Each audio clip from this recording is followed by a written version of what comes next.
नवीन कुसंग से और पूर्व संस्कार से हमारा युद्ध होता रहता है। जैसे नवीन कोई हमने दृश्य देखा, कोई बात सुनी, कोई भोग सानिध्य हुआ तो भोगने की इच्छा हुई, तो नवीन कामना, भोगे हुए भोगों की तृष्णा, यही से तो युद्ध होना है।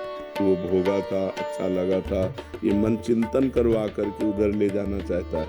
उसी समय ना, अब नहीं, अब लो निशान। यद्यपि बहुत बुरा लगेगा, मन को बहुत बुरा लगेगा, वो आपको जलाएगा और उस जलन को सह जाना ही अध्यात्म है।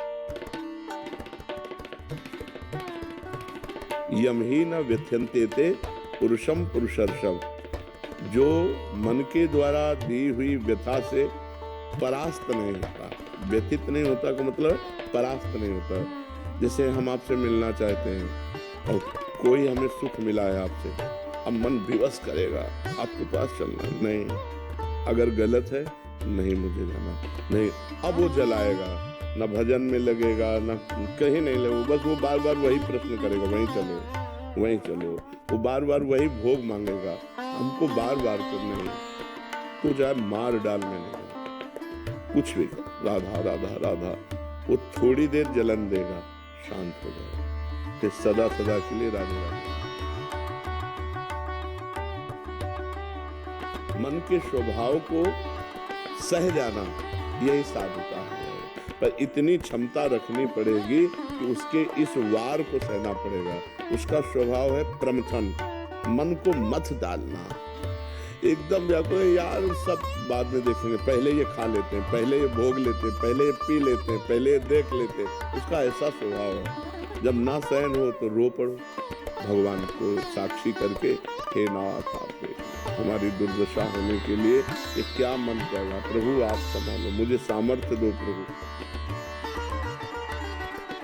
जब हमारा मन किसी विषय पर अरझ गया हो, जब ये हठीला मन किसी विषय पर हट कर लेता है कि मुझे ये चाहिए, मुझे ये भोगना है, फिर बड़ा मुश्किल है, फिर तो मतलब घबराहट पैदा कर देगा, एकांत नहीं हमारा बार बार तुम्हें परास्त करेगा। उस समय हमको खोजना है कि किस विषय से शांत होगा।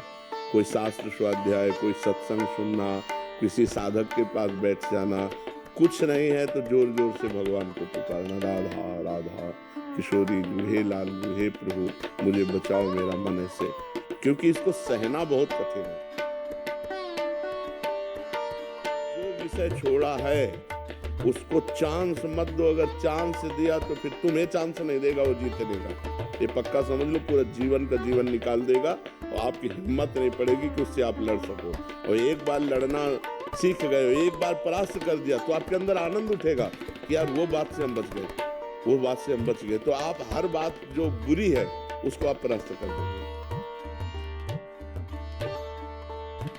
ये जो गर्मी सर्दी, अनुकूलता प्रतिकूलता, लाभ हानि, ये नाना प्रकार की ये आने जाने वाली है, काम क्रोध लोभ, ये वृत्तियां आने जाने वाली, टिकने वाली नहीं, इसलिए तुम इनको सहन करो, ये भोगने से नहीं शांत होंगे। और हमारी इंद्रियां चंचल है और मन इंद्रियों के अधीन है और बुद्धि मन के अधीन है, तो वो भी सलाह देती भोग लो। और अगर बुद्धि भगवान में लगी हुई है तो वो कहेगी नहीं गलत है, हम नहीं करने देंगे। तो अगर बुद्धि ना कर दे तो मन कुछ नहीं कर सकता फिर, लेकिन मन इतना बलवान है वो बुद्धि को अपने अधीन करा के दस्तखत करवा लेता है और इंद्रियों के साथ भी मनमानी विचरण करता है। इसलिए खूब नाम जप करो, सत्संग सुनो और सहन करना सीखो।